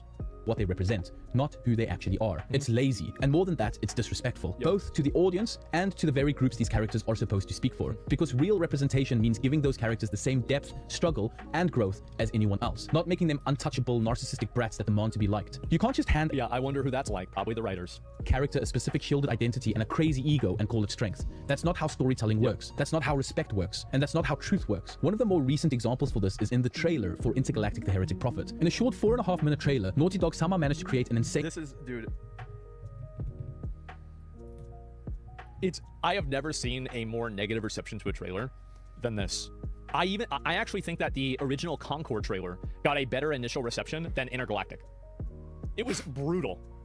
Unlikable character who instantly comes across as extremely arrogant and narcissistic. And yet, they genuinely believe this character is above any criticism simply because of her race and identity. As soon as anyone calls her out as a poorly written character, the blame is flipped onto the viewer, labeling the viewer as racist or homophobic. But it has nothing to do with the race or identity of the protagonist. I think to an extent it does in terms of being able to identify with somebody. Like, it's very obvious that gender and race are barriers to identification, and really incredible and strong characters transcend that. The best example of that, by a mile, is Goku. It doesn't matter what color you are. If you're in 7th grade, who do you want to be when you grow up? If you were in my high school or middle school, then it was Goku. And so absolutely. But that is again, that is a edge case. I do think that gender and race play a role, but again, you can transcend that if the character is very good. It comes across...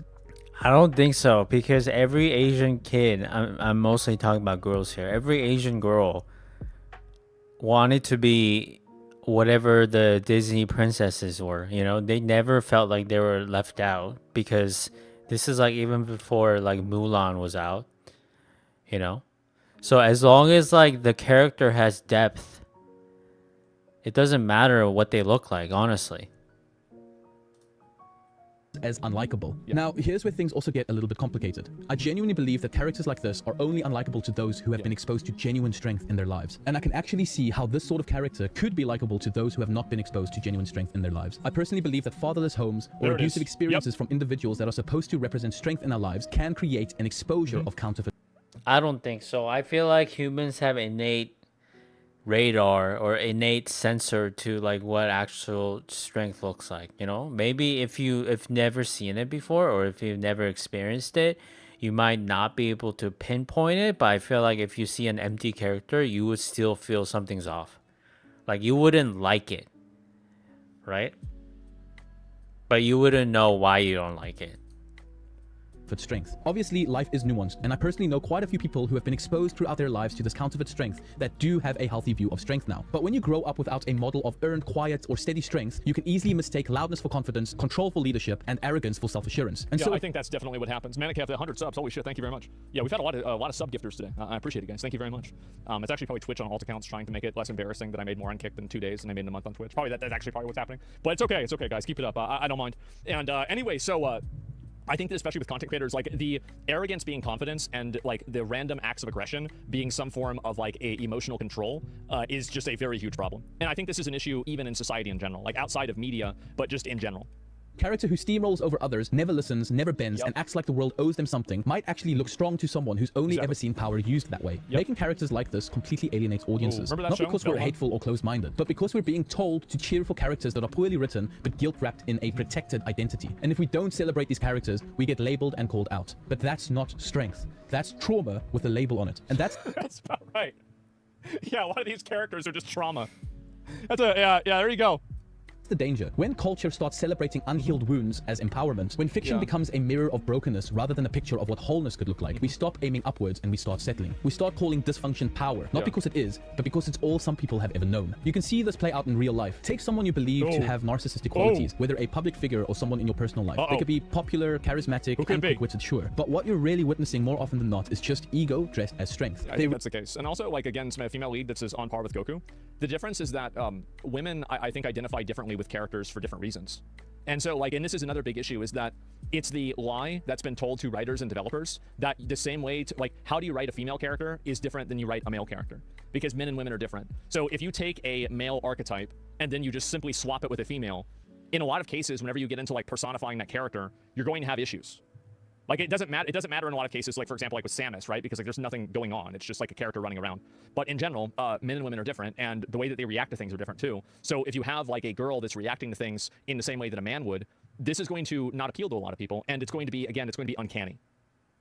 Rarely or never admit when they're wrong. They often talk over others and position themselves as the smartest in the room without actually doing the harder work of listening, learning, or sacrificing. Yeah. That's not strength. That's a performance of a false perception of strength. And for a lot of young people, especially those without real mentors, that kind of performance can be convincing. Because if you've never or rarely seen genuine strength in your life, the kind that leads by example, that serves others, that admits failure, that shows genuine humility, then the counterfeit could look strong. C.S. Lewis once said, "We make men without chests and expect them virtue and enterprise. We laugh at honor and are shocked to find traitors in our midst." Jesus, bro, that's rough. That's a lot. Damn. In other words, we strip away the soul of real strength, the virtue, the responsibility, the self-mastery. We laugh and mock the real thing when it is displayed, and then we're surprised when the people we elevate as heroes don't act like heroes at all. When we confuse narcissism for strength, we don't just warp our stories, we warp our expectations of ourselves and each other. People start performing instead of growing. They protect their image instead of building character. They become addicted to being right instead of learning how to be wise. And this is a big issue that happens on social media. It's a huge, huge problem. Is like people worry constantly about like how they're seen on social media, and I think that they're afraid of being disliked so much. And I think the reason why it happens is because maybe this is like just me being an asshole, but I think it's probably because they were losers in high school and they didn't have that many friends. And so like they were like super insecure about something, because like a lot of the people that I know that are kind of like that, they were kind of just losers, right? Like people didn't really like them. And so like now they finally got in a position where they are liked and people do think they're cool. And this is like the first. Yeah, so it's not about the number of friends, it's about how you feel about yourself. You could have one friend for all your life, and you could be confident, you love what you're doing mostly by yourself. But at the same time, you could have 100 friends but always like insecure and trying to like be liked by your friends, your 100 friends, who are usually not even your actual friends. So it's not the number, it's about how you feel about yourself. First time in their life, and so it's like a really big deal for them, like, oh my god, like wow, like now I'm this guy, you know, and that's it. Yeah, small PP syndrome. Well, it's like they're almost like making up for lost time, you know. So if you're insecure about something, as soon as you see like a modicum of success, that's how you like lash out, I guess. Pretending to be this type of person now to overcompensate from the fact that they were not this person when, you know, again, and what is that? That's again trauma, right? Trauma, again, like for at least like me and a lot of my friends that I know, like, you know, I wasn't like the most popular guy in high school, right? I mean, I wasn't really not either. I was just a guy. I had friends and everything was great, right? Everything's good. And so like I didn't really have that issue. So like you're not going into this with a chip on your shoulder. Like obviously everybody wants to be seen as right. Everybody wants to be seen as good guy, of course. But like the desire and the need for it, I think does drive a lot of effectively what is mental illness. The worst part, they start to believe that vulnerability is weakness, that empathy is a flaw, that asking for help is a failure. Real strength doesn't need to be loud. It doesn't need applause. It doesn't need a platform. It grows in silence through trial, and something you become, not something you declare. So the question becomes, what kind of strength are we trying to build in ourselves? And what kind of strength are we celebrating in others? Because if we don't know the difference, we'll keep clapping for the counterfeits while the real thing quietly slips away. So let's come back to the real thing. Real strength is not perfection. It's not dominance. It's not being the loudest person in the room or the most unshakable or unteachable in the spotlight. It's the man who stands alone for what is right, even when it costs him everything. It's the woman who forgives what the world says is unforgivable. It's even the leader who kneels before they command. It's not found in applause. It's found in sacrifice. Look at historical figures such as Nelson. I think that there's a lot of people that, you know, the idea of sacrifice, and the problem also is like the sacrifice stolen valor. It's like for these people, their idea of a sacrifice is like not going to prom. Right. This is the reason why they have like struggle in their life, and so they're thinking about this, and they're like 31 years old. They're thinking about prom. Like, I mean, I'm sorry, they're a fucking loser. Absolute fucking loser. What a bitch.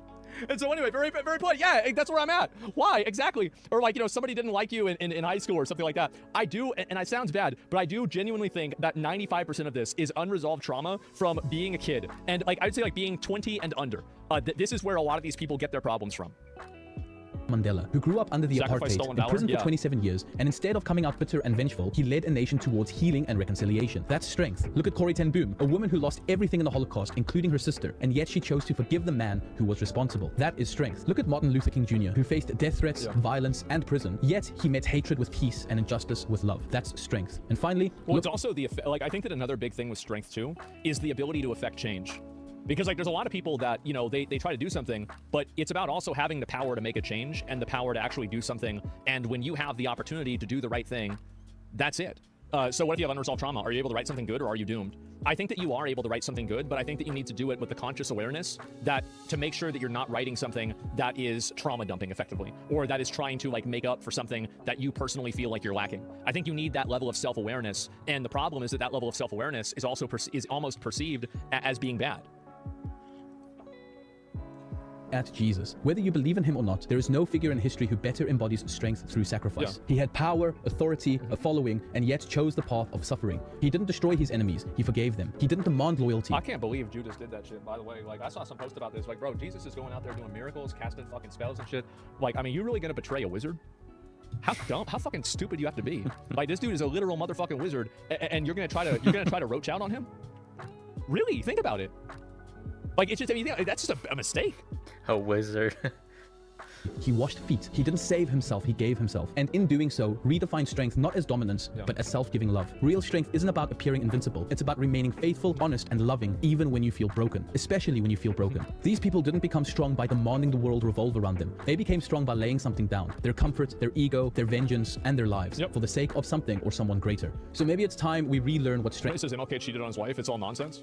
I think that a lot of people are flawed, and I think that it's really important to, and this is one thing, I'm actually not a big advocate of like looking at an individual and trying to look at people as role models. I think that you should look at attributes, actions, and behaviors as like models to like, you know, like build off of, rather than trying to like copy basically. Well, you should also make a distinction between like strong characters in a story versus strong characters in or strong people in actual history, okay? Because historically, everybody is gonna have some dark moments or dark sides, okay? That's like a given. It's our choice to only look at the good side and then consider him a hero or whatever, but when it comes to stories, you're only gonna see that one side. But I feel like the level of strength for each fictional or non-fictional characters, it's the same, okay? I feel like it's the same. It might seem like the people from actual history, they're kind of looked down upon because of their dark history or whatever, but I feel like the level of impact and level of like just the level of strength is equal. Because like the stories that people make up is based on some of these people, right? So yes, the characters in the story are considered perfect, but they're modeled after actual people. What somebody else is doing, because that's the big issue, right? It's the actions. And so because like nobody's perfect, right? No human is going to like be able to live up to the standards of never making a mistake, never doing something wrong, etc. So the solution to that, in my opinion, is to simply not hold them to that regard. Don't open that door.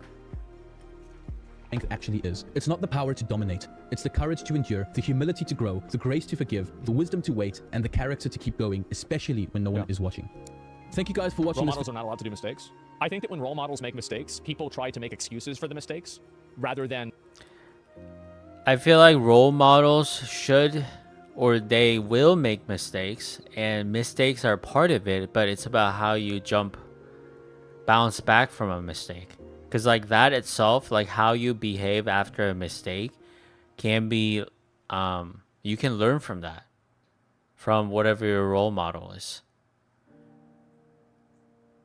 Also, is it possible for the role model to turns out to be a fake one because like how they handled the mistake? Yeah. So I think it's okay to have role models based on the good side, but as soon as they go through some kind of a challenge or some kind of a mistake, see how they bounce back, and you can make the adjustments then. Being able to accept that people are imperfect. And I think that's the issue with role models, is that when a person tries to model their life after another person, and then that person for some reason or another doesn't live up to whatever the expectation is of them, then after that there's like a degree of like kind of resentment, right, or frustration. And so that's it. That's the problem. Yeah, exactly. And I think that it leads people into that issue. Video, and thank you so much to my Patreons for supporting me. I'm back on the ball with YouTube again, and I'm going to be producing a lot more videos a lot quicker going more forward. Content. This is just my perspective. It is a angle. It's not the whole picture of why I believe it is a thing, but I genuinely think that there is a bit of a decline in the idea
So this is what I was saying earlier, is that I don't know if this is true, but apparently there might be a white Black Panther. I don't know if this is happening or not. Only in the comics there is. Is this real?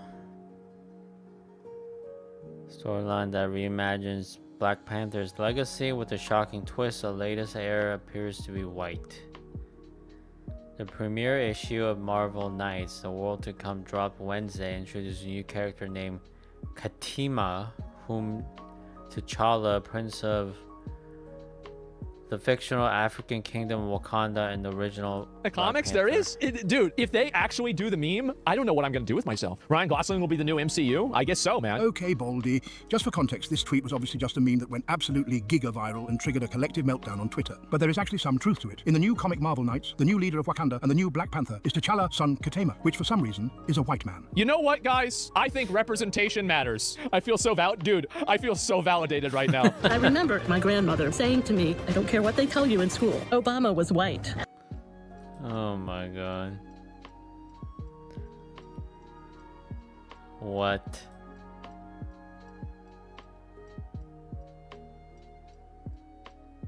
If the Bible characters were influencers. Yo, fam, they don't know that G-O-D is about to BRB. This is brilliant. Yo, fam, they don't know that G-O-D is about to BRB. These Philistines thought they could flex on me. Big mistake. Samson? I just took some pre-workout and finna bring the house down. He did. Fam. Your boy David here. About to beat this little stone at Goliath and see what happens. Okay, so I told you. It's Moses. Oh, shit. This is so good. No, y'all wanted to stay in Egypt stacking bricks. Yo, it's Shadrach. Moses sitting there talking shit. Y'all wanted to stay in Egypt stacking bricks. Yo, it's Shadrach. This random dude just showed up. It's getting lit in here. I got the horses in the back. Horse tack is attached. Hat is matte black. Got the boots that's black to match. Day 2.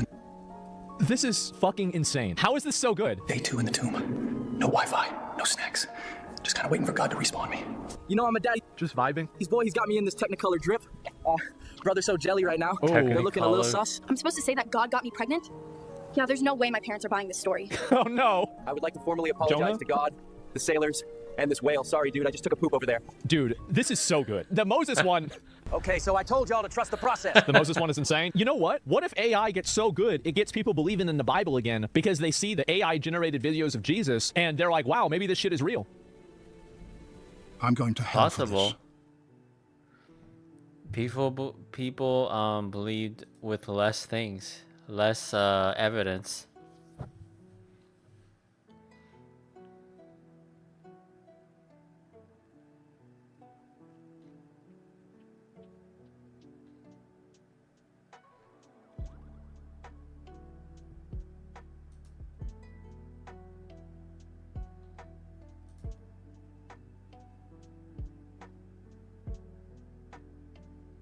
LA is in, again, another riot.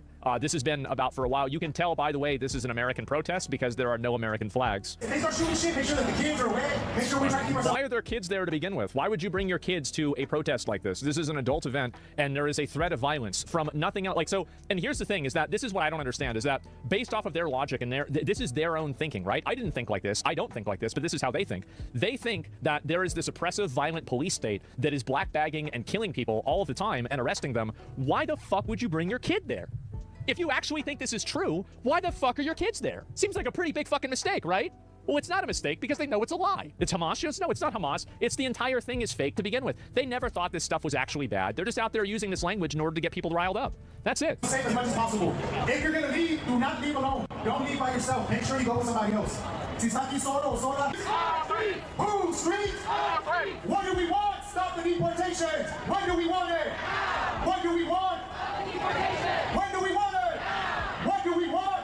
I'm gonna be honest, Free Palestine sounds way better than this.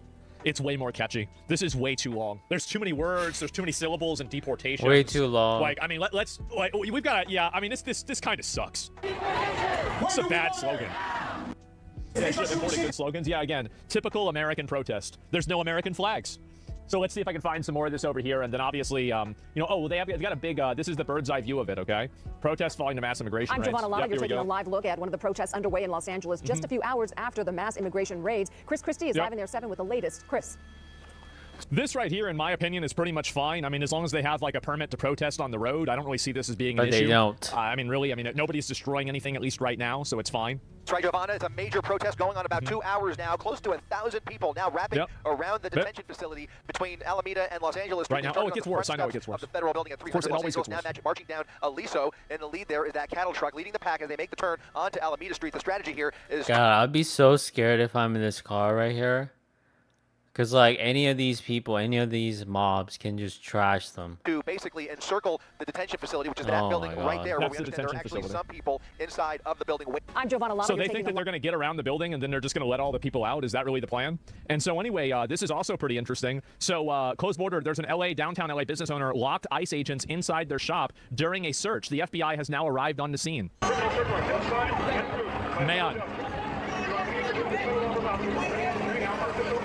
Man, that's not looking good at all.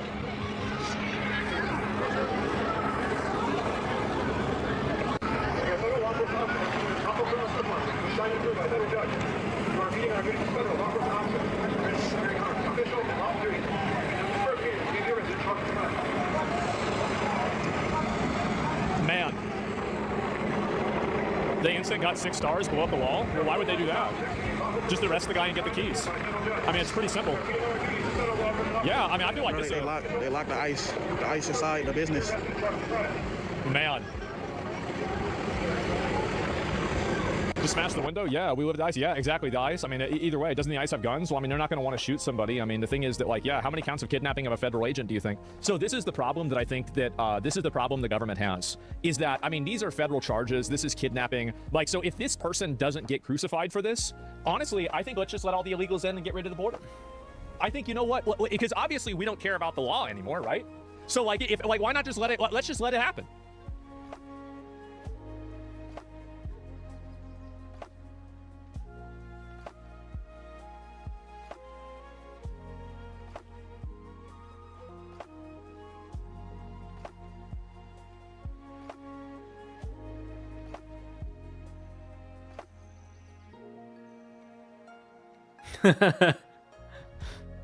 That's so funny.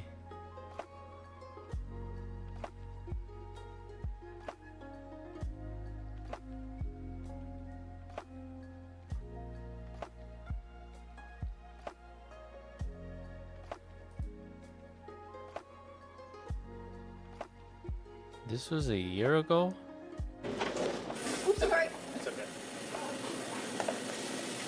Awesome. 99 will work. 99. Yep. I poured it. Go ahead and pour it in, yes. What? No! No way! I'm just as surprised as you are. Oh my god! Wait, hold on, wait. Aspen, welcome. He's so bold. Wait, the vegetable salsa verde later. Hello, sir. What would you like to eat today? Welcome to Eat and Bread. Thank you for dining with us. What do you have? Okay, so our menus up here, we have the porchetta, which is their specialty. Pork. The buffalo chicken. Is that like bacon? Not quite. It's like this. Okay. Yes, yeah. Grilled cheese, meatball sub, eggplant parmesan, and then there's the daily special, which is chicken club. We also got soup and salad. That no one's ordered yet. Oh, No one's ordered the salad. Yeah. Okay, meatball sub. Meatball sub, okay. There's no green shit in it, right? Oh, we actually ran out of kale earlier. So you're in luck. Right, Perfect. It's just meat and tomatoes and butter and bread. All right. You guys are pros already. Yeah, see, we know how to run the business now. Okay, I'll make the bottom half of the sandwich. You make the top. Okay. Come on down. Oh, and would you like it from here to go? Oh, yeah, from here to go. Here. Would you like it sliced in half diagonally or vertically? Or horizontally? How about this surprise me? Okay. All right, you got meatballs here. Yeah, for sure. Yeah, you can just, I'll set up the plate. Okay. You want to make this up? I'll make this up. All right, I got you. No green. Yeah, no green stuff. No green stuff. Meatball and coke. Yeah.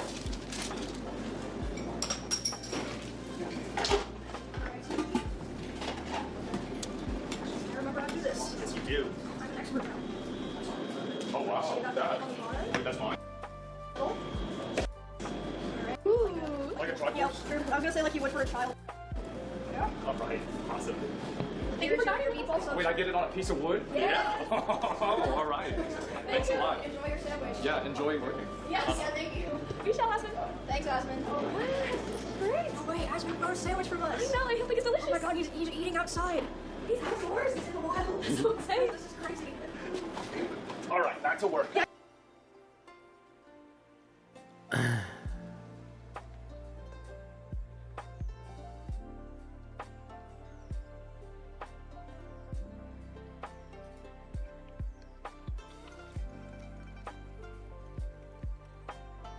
Yes, it's already happening. The gates of Nintendo's guarded kingdom are starting to collapse. If you're not aware, the Switch has been out for like 24 hours, maybe 48 hours at the time of this recording, and a gentleman named David Buchanan over on Blue Sky has landed a user-land ROP chain on the first day of its existence, and through this ROP chain, he's able to arbitrarily write to the frame buffer of the Switch 2, allowing him to render this little graphic here on the Switch 2. I want to talk about what this means, how this affects kind of the security of the Switch 2, and what additionally is required to get to a full jailbreak, because unfortunately, this ain't it. Now, if you're new here, hi, my name is Low Level. This is a channel where I talk about cybersecurity, software security, a bunch of other cool stuff. If you like that or just want to hang out, hit that sub button. Okay, this all starts about a couple weeks ago where reports are coming out that hackers had gotten access to early releases of the Switch 2, and it supposedly was unhackable. The reason for it being unhackable was that the MIG switch, basically a mod chip from the previous Switch, was put into the Switch 2, causing it to boot loop. That's not super suspicious because like it's an old hack for a new device. They probably have signatures written for it. And the second one being, if you touch the flash storage of the ROM chip, which is required to extract firmware from a device you want to hack, if you did this, the Switch could detect it and turn it into a brick. Now, unless an exploit is found, it doesn't result into a brick, we're going to have it's going to be very hard to exploit the Switch, right? And so this caused a lot of people to regard the Switch as unhackable, saying hackers are reporting that they are having a hard time hacking the Switch 2. There's also a lot of speculation that all of these reports are just Nintendo putting up propaganda to be like, hey, don't touch our flash storage, please. One thing that I think could be happening here is there's ways to prevent these things called fault injection attacks. A fault injection attack is this idea in software security where basically there is a chip that is doing some kind of compute and you inject a problem into it, right? You do it either through a power injection, a laser injection, an EMF injection, or you literally just like stab it with a fork. The whole point of this process here, I wrote in some very high-level garbage pseudocode. If you can't program, that's fine. I can explain it really quick. You're trying to confirm that the firmware is written by the manufacturer, right? You want to make sure that only Nintendo code can run on this device. And effectively, you have this function that says, did Nintendo write the firmware, okay? And the way that did Nintendo write the firmware works is they compute the signature of the firmware and they compare the signature to a known good or verify that the signature came from Nintendo. And if it's not good, we return false. But if it is good, we return true. Pretty straightforward, right? Not that complicated. Well, what if we could cause the CPU to skip this return false? How would we do that? Well, what if we shot the Nintendo Switch 2 with literally a laser and caused the CPU to freak out and not run this instruction, okay? That would cause any signature to pass bypassing secure boot. If you do want to learn to program, I have a great idea for you. The sponsor of today's video, me. Hi, it's me, guys. I honestly believe that if you're a programmer trying to write fast... This is probably a simpler version.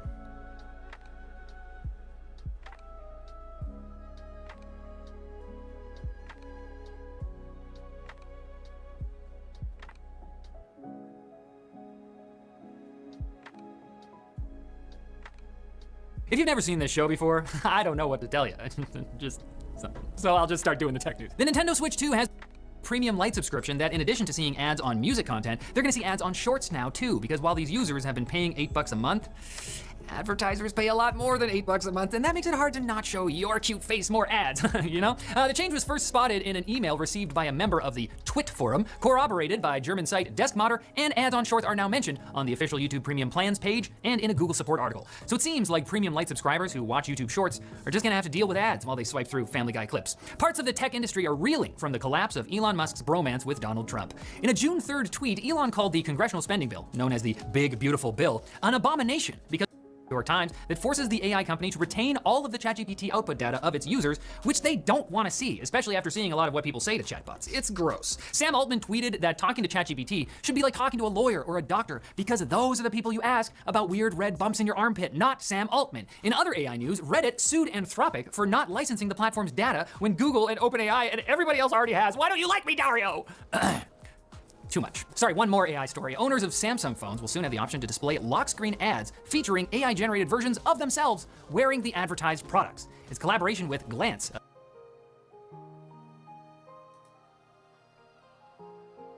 These are the craziest close calls ever recorded. Oh! Jesus. God, that's scary.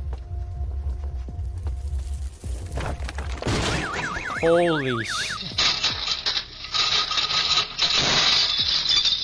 The man was fine, but somebody threw away a propane tank that still had plenty of gas in it. The automatic braking on this car saved her life. Oh my god, what the fuck? This feels like something out of a nightmare. All these people showed up to watch his building get demolished.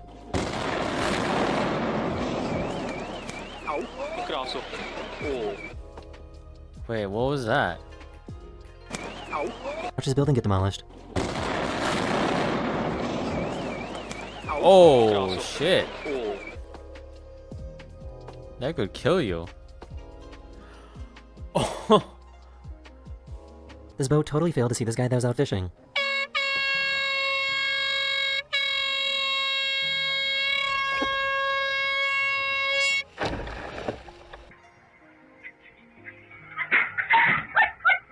Jesus, wear a helmet. Where's your yellow safety vest? Orange safety vest. Oh my gosh, I can't believe none of them. Oh my god, I can't take this. Especially with the animals, man. Holy A random What rock was fell off a that? cliff and destroyed this guy's paddleboard. Wow, that sucks. Oh, tires. He drove past this Tires are cliffside so just before it scary. collapsed. Ugh. This tourist almost pulled on the rotor brake, which would have stopped the main helicopter blade from working. No, that will kill us.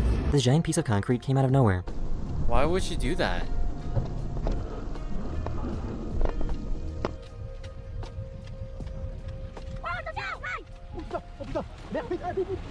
Ooh. Luckily, both of them managed to escape and didn't get hurt. Oh my god, get back! Oh my god! Oh my god! Ah!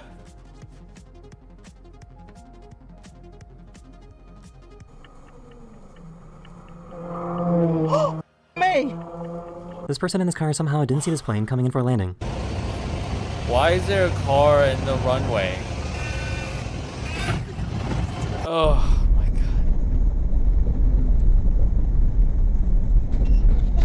god. Ah! Okay, that's not This group bad. of cyclists were waiting to cross the street. Why would you not wait? The whale came I've up seen and this caught this before. kayaker in their mouth and brought them underwater. The whale let go of the kayak a few seconds later, and the person was unharmed. Okay. I have no bad, idea not how he didn't see bad. this car. Oh my god!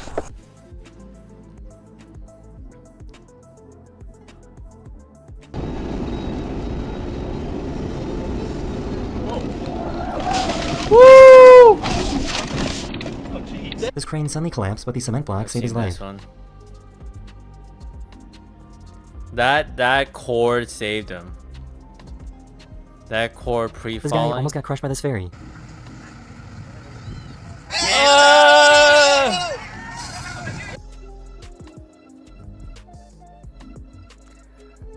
Oh my god, is she stupid? Okay, that's not a close call. You saw that coming. Oh god. Right, 3, 2, 1, see ya. Ah.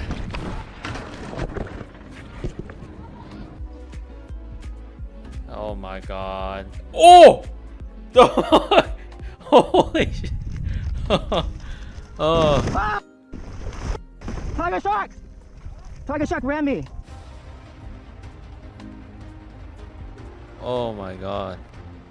She's like, He had oh, no way of knowing how this tree was going to fall. is that normal? Ah! You want your glance? Jesus Christ, Ow. This truck driver didn't Got see this him. old guy that was in a wheelchair. Like, even before anything happens, like, how does this, how does this setting even start? How does this even happen? Oh my gosh. The truck didn't see it. The driver did eventually find out, and the man was okay. Woo! They just got done with enjoying a day at the beach. Ooh.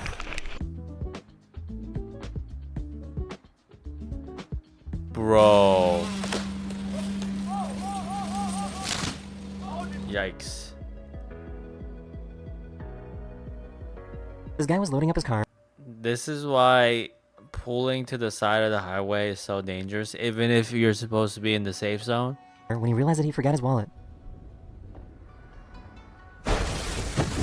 Woo! He would have been fine.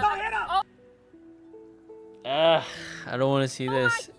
Ah! An earthquake in Taiwan caused these boulders to come tumbling down.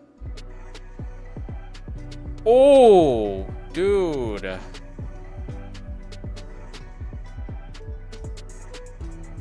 Yikes. The stray dog was trapped underneath this train. Oh my god, I hate this.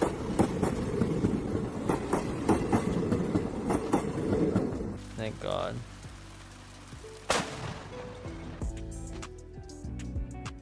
Please look. Please look before going. This paramotor pilot got a little too close to this plane. Oh no, no.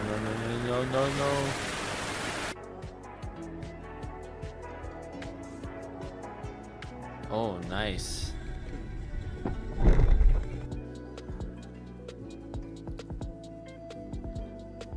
This person got a little too close to a whale and almost got slapped.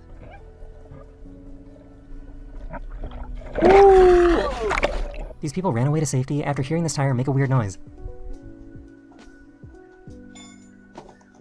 Holy shit. This Russian jet flew a little too close to this American jet.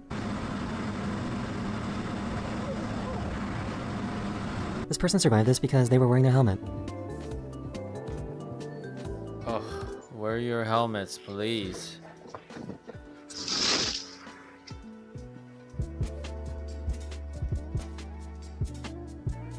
Oh, nice. Yikes.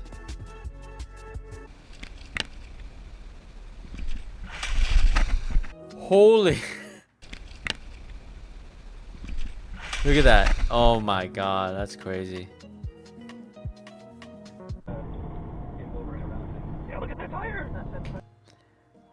Dude, this is like my nightmare right here. Just going on the highway, nothing's wrong, everything's good, but then a fucking tire comes off of this truck. Holy shit.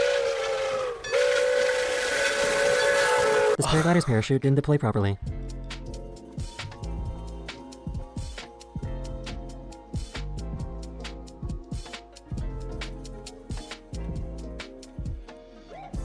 Wow. This guy is super lucky to be alive. Jeez. I really don't know if it gets any closer than this.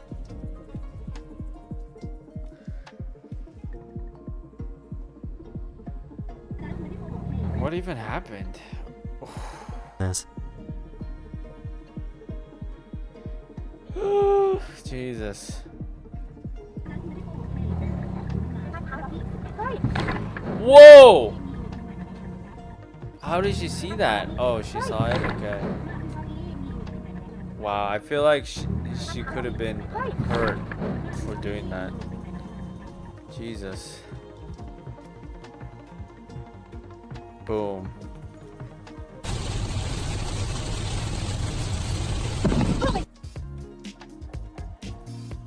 What the fuck?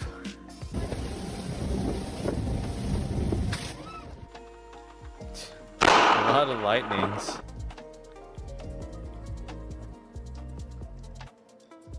This dad saved his son's life. I wish I had an explanation for what happened here.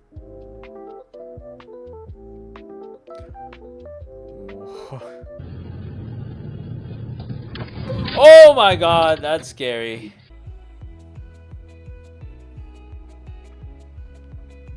This pilot tried to land his plane through some rough winds. Easy, easy, easy, easy! He didn't think the elevator would close if his dog was there. Oh my god, please stop with the animals, man. Oh my god, this is so scary. Oh.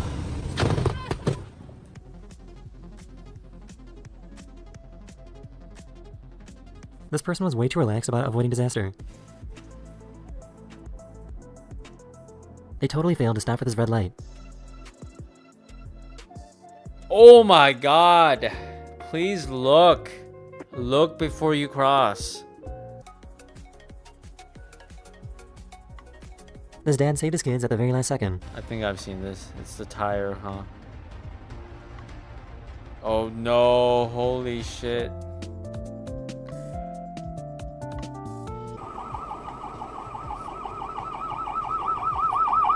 What the? Kids are the worst. They were just a second away from the car getting crushed. Whoa. It got so quiet in here. How did I? Yikes! Look before you cross!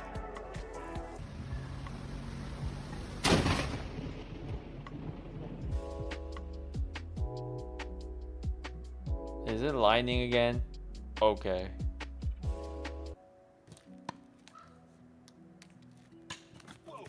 Oh!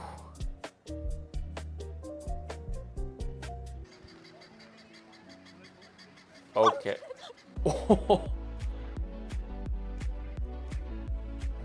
Okay, these are we don't need those. Look before you I'm not cross. sure if this is the best place to stop on the road. The fuck? They forgot to take the hose out of the car after getting gas. Yikes. This is bad. This is bad. This couple was having Oh a my moment when the God. unexpected happened. Something's gonna fall. Something's gonna. Oh! The amazing thing is that nobody was hurt.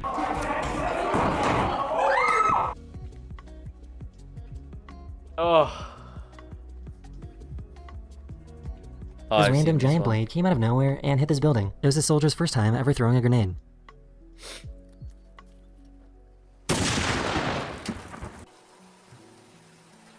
This is bad. This is bad. Oh.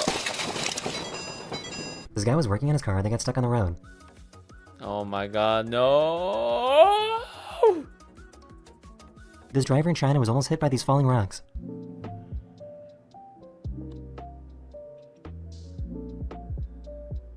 This is a professional. Please do not attempt. Ah! I'm really not sure whose fault this was. That is the end of this video. I really hope you enjoyed, and I'll see you guys again very, very soon. Later. God. I did not like that. It was entertaining, but the animal ones? Jesus. It was not fun.